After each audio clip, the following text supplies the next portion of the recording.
Welcome to Paws, Parks and Provisions, where we chat about parks, paw-friendly camps and hikes, and what's needed for our trips. I'm Dublin, and I'm here with Chester. Thanks, Dublin. Let's get the show started. Dublin, the trail is closed, not by a ranger, by my left front paw, which has entered a formal dispute with a cactus spine. Also, the phone has no signal, and I would like to register a complaint with the entire wilderness. And before anyone says, walk it off, I would like the record to show that this paw is a critical navigation instrument. Stop moving, Chester. Let me look without pulling at the paw. If a real dog is injured, the first job is safe containment and a call for professional advice, not guessing beside the trail. So, this is the episode where we admit that a beautiful campsite can become a medical mystery before lunch. Exactly.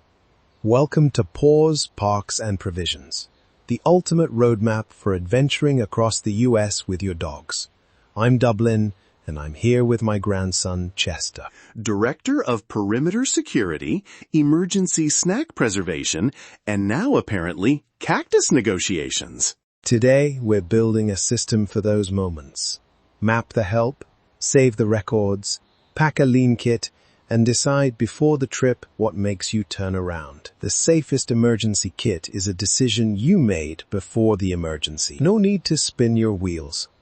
Start with the route. Before leaving, mark a regular clinic near your destination, the nearest emergency hospital, the campground office, and one backup clinic between major stops. Save each address, phone number, hours, services, and after-hours instructions. Download the map area too. If the route leaves cell coverage, you should still know which road leads toward help. And hours? A listing can say open while the building is spiritually open but physically locked. Call and verify.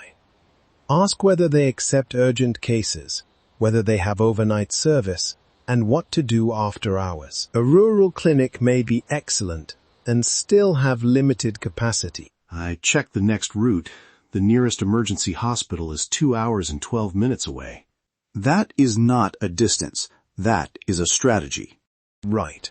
That distance tells you when to pause the trip, where to turn back, and where the next reliable signal may be. If the dog is worsening or showing a serious symptom, you do not continue sightseeing because the view is lovely. What about the records? If the phone is dead, the battery is gone, and the clinic wants vaccination history right now.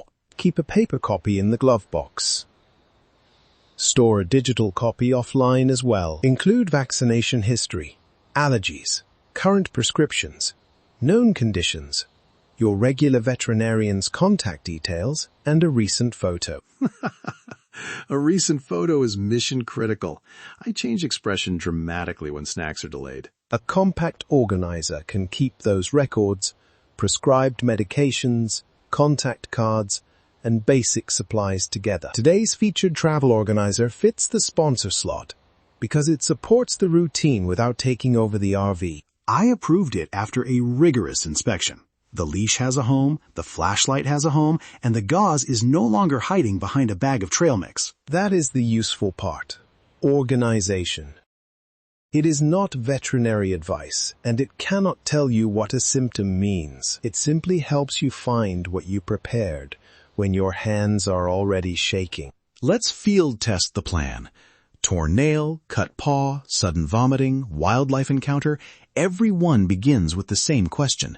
Is the dog stable enough to wait for advice, or are we contacting help now? And that question belongs with a veterinary professional. Repeated vomiting, weakness, breathing trouble, collapse, severe pain, suspected poisoning, or possible heat or cold stress require prompt contact with a veterinarian or emergency hospital. I'm not sure I buy just keep an eye on it. Humans say that while loading the dog back into the RV and driving 3 more hours. I agree with the correction. Observation should never mean ignoring the problem. It should mean a professional has advised what to watch, for how long, And what change means you escalate. There we go. No vague reassurance. A symptom, a time limit, and a next call. For the kit, keep it lean. Gauze, disposable gloves, tweezers, a spare leash, a towel, waste bags, a flashlight, fresh water, and clearly labeled records. Add only medications prescribed or specifically approved by your veterinarian. Do we need 3 kinds of wrap, 4 mystery ointments, and a device that claims to communicate with injured squirrels? No. Do not guess with human medicine or improvised treatments. Ask your veterinarian what belongs in your dog's kit, and keep the kit where you can reach it, not beneath 3 storage bins and a folding chair. I would add a familiar blanket or shirt. It fixes nothing, but a frightened dog may need one recognizable smell while the humans make the call. Good addition. Comfort is logistics. One person stays with the dog and controls doors, exits, and the leash.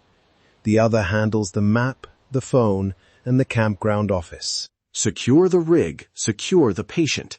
And when you call, do not say, "My dog is acting weird somewhere near a big rock." Give the clinic your location first. Campground name, trailhead, nearest road, or mile marker. Then the dog's age and size, what happened, when it happened, what you see now, and whether the condition is changing. Let me try. My dog is at Pine Ridge Campground near mile marker 18. He is 6 years old, about 60 pounds, started vomiting 20 minutes ago, and is now weak. Much better. Add medications, known conditions, allergies, and anything he may have eaten or encountered. Then follow the clinic's instructions and keep the route open. Before remote terrain. Clinic mapped. Hours confirmed. Backup saved. Records accessible. Kit stocked. Water ready. And a turnaround point chosen. And if the dog is not right, the plan is not right. Save the map and records before departure. Check the kit and contact a professional when symptoms concern you. Preparation is there to reduce panic, not to replace care. Map the help. Save the records. Pack the lean kit. Know when the trail ends. That is a surprisingly good operational doctrine. Follow Paws, Parks and Provisions on social media. Share this episode with another dog-traveling RVer, and send us your best emergency prep tip. We may even approve it for Chester's Field Manual. Only if it includes a clearly labeled snack compartment. That wraps up another field-tested breakdown. Remember to secure your rig tie-outs and keep those tails wagging. We'll see you at the next campsite. Thanks for joining us on this episode of Paws, Parks and Provisions. Remember to hit like or subscribe, or whatever button you need to hit to keep getting our episodes. And share with your friends.